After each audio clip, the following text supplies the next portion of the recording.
Assalamualaikum warahmatullahi wabarakatuh. Selamat datang kembali pada BIMTEK Guru Merdeka Belajar Angkatan 1. Kali ini kita masuki materi pengembangan diri Guru Merdeka Belajar. Aktivitas 20. Mendengar pengalaman Guru Merdeka Belajar. Bagaimana dengan hasil refleksi di kegiatan sebelumnya? Semoga Anda menemukan peningkatan kompetensi diri sebagai Guru Merdeka Belajar. Bila belum, Anda belum terlambat dan masih bisa mencari berbagai kegiatan untuk meningkatkan kompetensi Anda. Namun, apakah Anda menyadari alasan Anda mengembangkan kompetensi Anda sebagai Guru Merdeka Belajar? Salah satu alasannya tentu karena Anda ingin mencari solusi terkait cara pengajaran di kelas. Selain melalui kegiatan yang diikuti seperti seminar atau workshop, pernahkah Anda berdiskusi dengan guru lain mengenai masalah Anda di kelas? Terkadang kita luput menghargai serta menyimak pengalaman guru, termasuk guru itu sendiri. Padahal sumber belajar bisa diperoleh dari segala hal, bahkan dari pengalaman guru lain. Bagaimana bisa? Berikut terdapat kisah guru Amelia Sari dari komunitas guru belajar Nusantara Salatiga. Anda dapat menyimak untuk lebih memahami tentang Guru Merdeka Belajar. Siapkan catatan dan alat tulis untuk menulis poin-poin penting dari informasi yang Anda peroleh. Kisah Guru Belajar episode 2, Memahami Murid.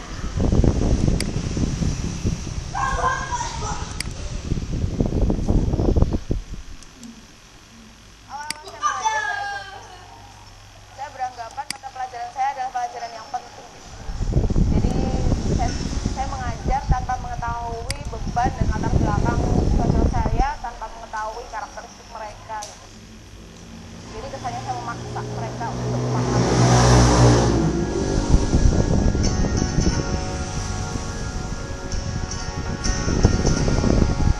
Assalamualaikum warahmatullahi wabarakatuh. Nama saya Amelia Sari. Saya saat ini mengajar ekonomi akuntansi dan sejarah di Madrasah Aliyah Negeri di Salatiga, Jawa Tengah.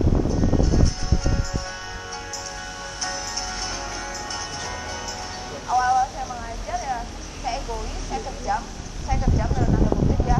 Jadi saya selalu memaksakan anak-anak untuk memahami apa yang mata pelajaran saya, karena saya beranggapan itu adalah yang paling penting. Saya sampai menyakiti hati mereka.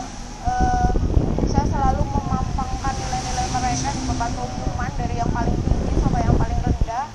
Saya selalu merendahkan mereka gitu kalau mereka nggak bisa. Saya selalu memarahi mereka kalau mereka tidak paham apa yang saya yang saya ajarkan. Saya selalu seperti itu.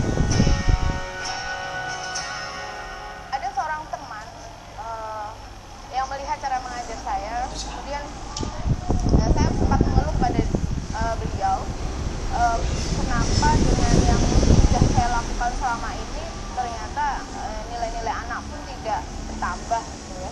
Kemudian beliau menyalahkan cara mengajar saya. Beliau memberikan saya beberapa buku, ada Totocan, ada Summer School, ada buku dari Anja Sareva, Sekolah Tidak Pernah Cukup, Ivanilik, kemudian dari John Holt gitu ya.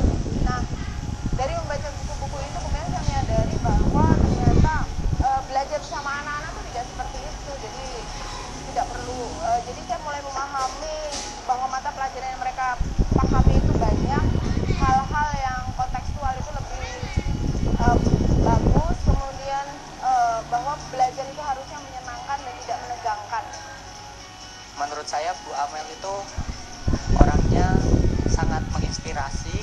Beliau suka menggabungkan materi sama cerita sehingga muridnya gampang menerima pelajaran.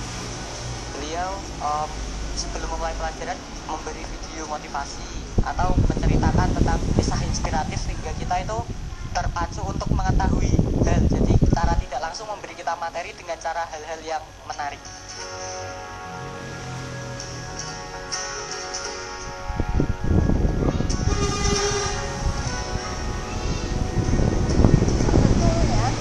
Tujuan kalian belajar ekonomi itu apa sih? Ben pintar apa? Oke. Pintar ekonomi. Biar bisa tawar. Karena kesulitan anak-anak belajar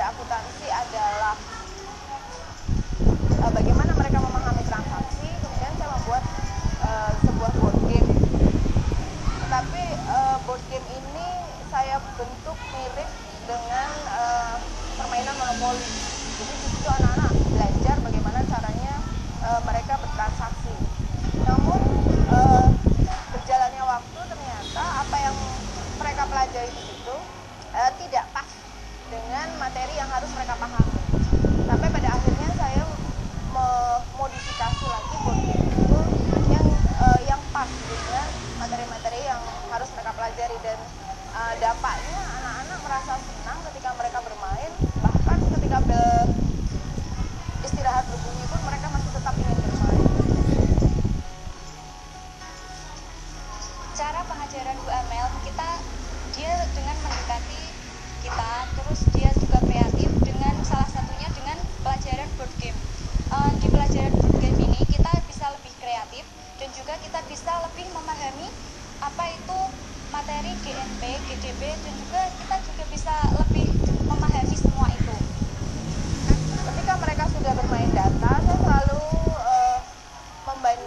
dari apa yang ada berita-berita terupdate tentang bagaimana pemerintah mengatasi pengangguran, bagaimana pertumbuhan ekonomi di Indonesia, bagaimana pendapatan per kapita gitu. Setelah anak-anak bermain data dan menganalisisnya, kemudian saya ajak aja mereka ke pasar.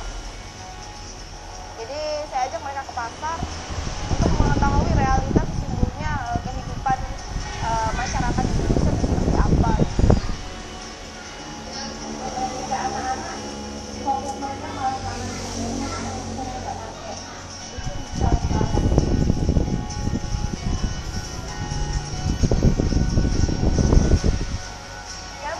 Komunitas Guru Belajar itu sekitar bulan Februari 2009. Setelah saya mengikuti kuliah streaming atau seminar streaming di Facebook, kemudian saya mengikuti pesta pendidikan di Jogja. Nah, di sana saya bertemu dengan teman-teman dari kampus Merdeka untuk pertama kalinya kita belajar bagaimana praktik Merdeka Belajar di kelas itu yang harus dilakukan oleh guru. Guru bersama-sama siswa menentukan tujuan belajarnya bagaimana, kemudian penilaiannya nanti bagaimana. Kan kalau kita belum siap menerima pelajaran, dikasih pelajaran seenak apapun itu juga nggak masuk. Tapi kalau sama Bu Amel dikasih pertanyaan gitu dulu, nanti kan bisa murid-murid itu bisa enak gimana, mau pelajaran ini udah siap apa belum. Kalau udah siap kan jadi dilanjut pelajaran pun, pelajaran sesulit apapun kalau kita minat kan itu juga bisa masuk. Ya, investasi kan macam-macam, mau investasi tanah, mau saham, atau emas. Pertama saya sebelum memulai pelajaran saya selalu berusaha memahami karakter anak-anak gitu ya. Jadi dengan beban pelajaran yang begitu banyak gitu, saya tidak bisa memaksakan satu pelajaran saya ini harus mereka pahami juga, karena semua guru juga pasti menuntut nilai, semua menuntut pelajaran anak-anak itu akan berhasil gitu. Jadi saya berusaha bagaimana caranya supaya anak-anak ini bisa memahami tetapi dengan cara yang menyenangkan.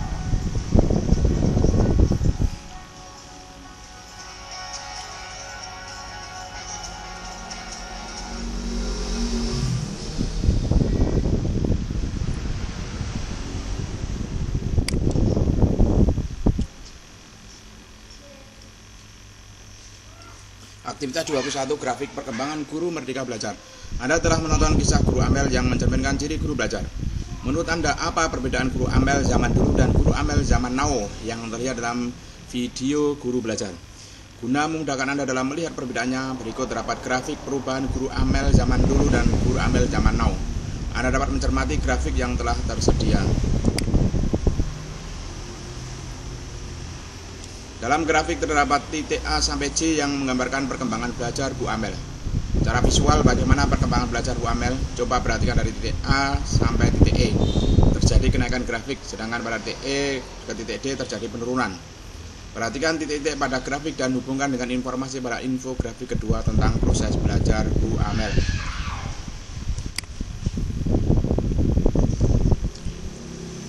Aktivitas 22 diskusi guru Merdeka Belajar. Setelah Anda memperhatikan Guru Amel dan mencermati grafik di aktivitas sebelumnya untuk membantu mengelaborasikan pemahaman kita tentang pengembangan diri guru Merdeka Belajar, mari kita jawab pertanyaan berikut ini. Bagaimana proses belajar Guru Amel? Apa saja yang membantu Guru Amel dalam proses belajarnya? Pertanyaan ini akan lebih menarik jika didiskusikan bersama guru Merdeka Belajar lain. Setiap peserta pasti memiliki sudut pandang berbeda. Bagikan hasil analisa Anda. Berikan umpan balik kepada peserta lain. Diskusikan bersama dan rumuskan poin-poin penting dalam proses belajar seorang guru Merdeka Belajar. Mari bergabung diskusi bersama guru Merdeka Belajar yang lain. Klik tautan berikut ini.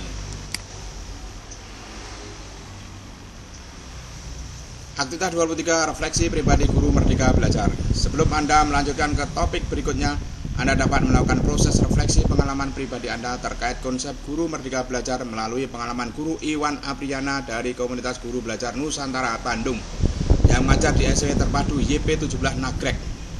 Menghadapi pandemi di mana sekolah mengharuskan pembelajaran jarak jauh atau PJJ, Guru Iwan berusaha agar murid tetap mengalami pembelajaran. Salah satunya dengan menerapkan informasi yang didapat dari buku. Dengan perubahan cara pendekatan pada murid, Guru Iwan berhasil menjadikan murid tetap merdeka belajar saat PJJ. Anda dapat melihat informasi lebih lengkap dalam video. Mari refleksikan pengembangan diri apa yang telah Anda lakukan di masa pandemi agar merdeka belajar masih dapat dirasakan oleh murid. Bandung, Guru Iwan, pembelajaran jarak jauh, belajar dalam kehidupan.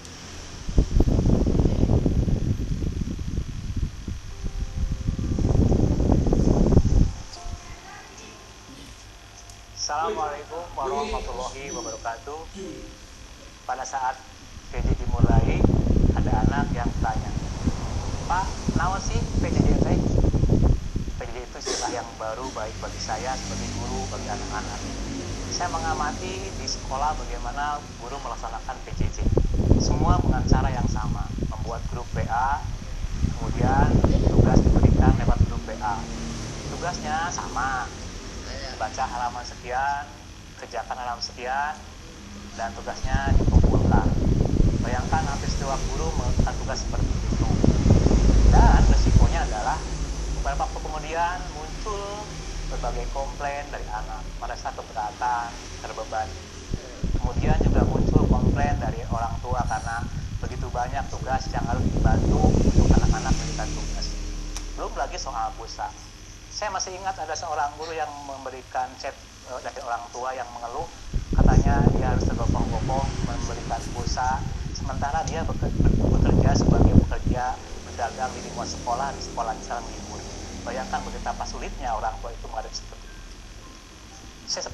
Saya terpikir bagaimana sekarang saya mencari cara untuk belajar yang membuat anak menyenangkan, anak merasa tidak terbebani. Lalu saya teringat ada sebuah buku yang pernah saya baca beberapa waktu yang lalu. Buku itu bercerita tentang pendidikan di Finlandia. Di sana ada sebuah materi pelajaran yang namanya semacam pendidikan keluarga. Di sana anak-anak belajar di rumah seperti belajar mencuci, belajar mengepel, membersihkan rumah, memasak dan sebagainya. Katanya dengan belajar seperti itu anak jadi mandiri karena ketika dia besar dia sudah siap untuk belajar hidup mandiri.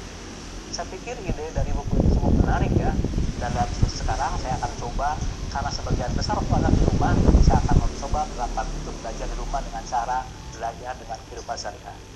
Maka saya membuat sebuah rancangan pembelajaran untuk 5 hari yang materinya adalah sekitar kehidupan mereka di rumah. Hari pertama saya melakukan pembelajaran, ketika saya buka grup PA, anak-anak kali ini kalian nggak belajar. Kenapa Pak? Kalian cukup mencuci piring atau mencuci pakaian. Mencuci pakaian, ya, mencuci pakaian kalian, dan setelah itu tuliskan langkah-langkah kalian mencuci pakaian. Itu hari pertama. Kemudian hari kedua berkaitan dengan social distance, anak-anak perlu belajar bagaimana pentingnya belajar social distance. Saya bikin sebuah video yang pernah saya ambil dari YouTube. Anak-anak kemudian tonton, dan setelah itu tolong kamu ceritakan pesan apa yang terdapat di video tersebut. Hari ketiga, saya ajak anak-anak untuk lihat lingkungan rumah kamu sekeliling. Kalau kamu kotor, silakan ambil sapu dan bersihkan. Hari ini kamu belajar membantu orang tua untuk membersihkan rumah. Kemudian anak bersama-sama bekerja. Dan kalau kalian punya pulsa, silakan dipotongkan. Saya melihat anak-anak bekerja sambil tersenyum, ada yang mencuci, ada yang membersihkan halaman dan sebagainya. Hari berikutnya tugas yang sama, masih belajar soal di rumah. Anak-anak saya minta untuk nanti kalian ketemu orang tua kamu, kalian tanyakan pekerjaan orang tua kamu dan bagaimana orang tua kamu bekerja. Tolong orang tua kamu jadi dianggap sebagai orang yang bercerita tentang pekerjaan. silakan. Nah disitulah muncul hal-hal yang saya kaget. Pak, gimana sih Pak, ibu saya nggak bekerja, ayah nggak bekerja. Saya berpikir bahwa selama ini PJJ ada anak-anak terlebut pekerjaan orang tuanya. Kalau gitu kamu boleh lewat kita dulu, kamu ceritakan saja hal yang lain. Dan hari berikutnya adalah hari di mana anak-anak harus memasak. Kebetulan kalian masak masakan yang kalian bisa, ya yang di rumahnya ada. Lalu apa? Nanti kalian ceritakan juga bagaimana apa yang telah kalian pelajari hari ini tentang masakan apa ya. Iya Pak, ada anak yang bercerita katanya Pak, saya memasak karena ibunya akan ke pasar, akan ke ladang. Hari ini saya bantu orang tua saya memasak. Alhamdulillah. Dan hari yang terakhir adalah hari di mana anak-anak harus refleksi. Kalian selama beberapa hari ke depan itu tolong kalian tuliskan, ceritakan bagaimana kalian punya pengalaman baru mencuci pakaian, mencuci piring, membersihkan rumah. Itu ceritakan kalian semuanya. Lalu apa rasanya kalian zaman orang tua? Demikianlah beberapa hari saya berikan tugas buat mereka, dan mereka tampak senang, mereka bergembira. Dan setelah itu saya minta kalian tuliskan tugasnya di buku, dan nanti bukunya akan dikumpulkan menjadi buku proyek. Anak-anak dan orang tua juga menyambut dengan gembira. Saraf guru belajar, ayo belajar bersama.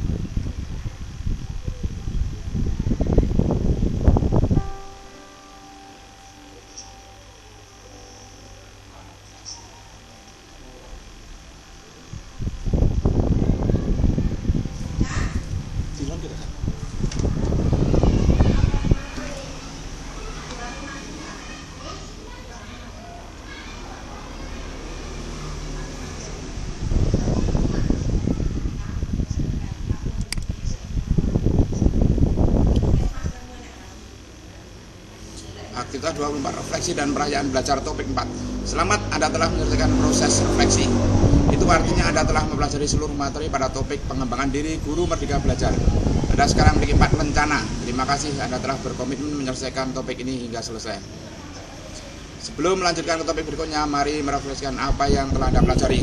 Menurut Anda, apa informasi penting yang Anda peroleh setelah mempelajari materi pada topik pengembangan diri guru Merdeka Belajar? Silakan menuliskan dalam jurnal belajar pribadi Anda. Setelah ini Anda dapat melanjutkan proses belajar ke topik berikutnya, yaitu kunci pengembangan guru Merdeka Belajar. Demikian tadi materi pengembangan diri guru Merdeka Belajar. Sekian, assalamualaikum warahmatullahi wabarakatuh.